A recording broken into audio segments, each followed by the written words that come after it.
ಕೇಳುಗರಿಗೆಲ್ಲ ನಮಸ್ಕಾರ. ವಿಜ್ಞಾನ ಭಾರತಿ ಕಾರ್ಯಕ್ರಮಕ್ಕೆ ಸ್ವಾಗತ.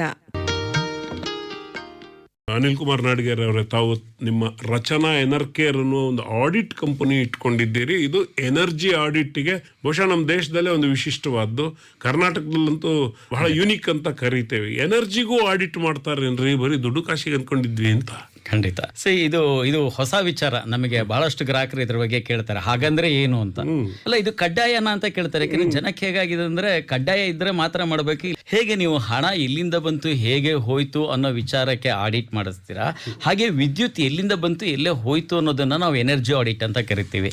ಆದ್ರೆ ಇದರಿಂದ ಲಾಭ ಏನು ಅಂತಂದ್ರೆ, ನಿಮಗೆಲ್ಲರೂ ವಿದ್ಯುತ್ ವ್ಯರ್ಥ ಆಗ್ತಾ ಇದ್ರೆ, ಸೋರಿಕೆ ಆಗ್ತಾ ಇದ್ರೆ, ಅಥವಾ ನಿಮ್ಮ ಉಪಕರಣಗಳ ಕಾರ್ಯಕ್ಷಮತೆ ಕಡಿಮೆ ಇದ್ರೆ ನಾವು ಇದನ್ನ ಗುರುತಿಸ್ತೀವಿ. ಹಾಗೆ ವಿದ್ಯುತ್ ಉಳಿತಾಯ ಎಲ್ಲೆಲ್ಲಿ ಮಾಡಬಹುದನ್ನು ಗುರುತಿಸೋದೇ ಎನರ್ಜಿ ಆಡಿಟ್. ಇದ್ರ ಜೊತೆಯಲ್ಲಿ ನಾವು ಪವರ್ ಕ್ವಾಲಿಟಿ ಹೇಗಿದೆ, ವೋಲ್ಟೇಜ್ ವೇರಿಯೇಷನ್ ಇದೆಯಾ, ಲೋಡ್ ಅನ್ಬ್ಯಾಲೆನ್ಸ್ ಇದೆಯಾ, ಪವರ್ ಫ್ಯಾಕ್ಟರ್ ಸರಿ ಇದೆ, ಈ ತರ ಹಲವಾರು ಇದನ್ನು ಗಮನಿಸಿದ್ರೆ ನಿಮಗೆ ಉಪಕರಣಗಳ ಬಾಳಿಕೆ ಕೂಡ ಹೆಚ್ಚಾಗುತ್ತೆ. ಇದ್ರ ಜೊತೆಲಿ ವಿದ್ಯುತ್ ಸುರಕ್ಷೆ ಕೂಡ ಸೇರ್ಕೊಳ್ಳುತ್ತೆ. ವಿದ್ಯುತ್ ಸುರಕ್ಷೆ ಶಾಕ್ ಹೊಡೆದು ಬೀಳುವಂತ ಚಾನ್ಸ್ ಇದೆಯಾ, ಶಾರ್ಟ್ ಸರ್ಕ್ಯೂಟ್ ಆಗುವಂತ ಚಾನ್ಸ್ ಇದೆಯಾ, ಇವನ್ನೆಲ್ಲ ಒಟ್ಟಾಗಿ ಕ್ರೋಢೀಕರಿಸಿ ನಾವು ಎನರ್ಜಿ ಆಡಿಟ್ ಅಂತ ಕರಿತೀವಿ. ಈ ಎನರ್ಜಿ ಆಡಿಟ್ ಮಾಡಿಸೋದ್ರಿಂದ ಯಾವ ಮಟ್ಟಿನ ಉಳಿತಾಯ ಆಗುತ್ತೆ ಅಂದ್ರೆ, ನಿಮ್ಮ ವಿದ್ಯುತ್ ಬಿಲ್ ನಲ್ಲಿ 20-25% ವಿದ್ಯುತ್ ಉಳಿತಾಯದ ಸಾಧ್ಯತೆಗಳಿದೆ. ಒಂದ್ ಕಡೆ ಉಳಿತಾಯ, ಒಂದ್ ಕಡೆ ಲಾಭ, ಒಂದ್ ಕಡೆ ನಮ್ಮ ಉಪಕರಣಗಳ ದೀರ್ಘ ಬಾಳಿಕೆ ಕೂಡ ಬರುತ್ತೆ. ಇವೆಲ್ಲವೂ ಲಾಭವೇ. ಕರೆಕ್ಟ್.